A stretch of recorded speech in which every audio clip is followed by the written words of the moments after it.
In this video, I'm going to show you how to replace the taillight assemblies on this Nissan Pathfinder. Let's get started. Let's remove this plastic piece here that covers the two mounting bolts. Take a plastic trim tool, you don't want to scratch up your paint, and pry it away, just like this.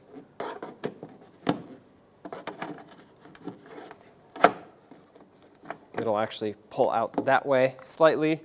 Then take a 10mm socket, remove both of these bolts. Now pull the taillight assembly out. It's also going to have to pull away from the body. There we go. It's got a couple clips. And now we're going to have to unplug the taillight bulbs. I'm not reusing the sockets or the bulbs. I have new ones. They come with the taillight, so I'm just going to press on this tab, wiggle it back and forth, and just unplug the connectors. This one's on the back side. There we go. And one last one over here. And there's your old taillight. Let's plug in all the connectors. This one here. This one for the reverse light. And the main bulb. Make sure they all click and lock in.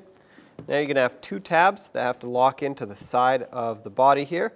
So pay attention to those. Once you line them up, tap the taillight in, and these should automatically line up.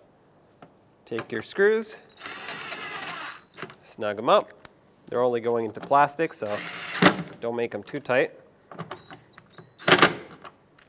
Now take this plastic piece, line up the two tabs, the retainers, press it in. It needs to snap into place. There we go. Now that's locked in. Do the same to the other side if you need to. When only the best will do, demand TRQ.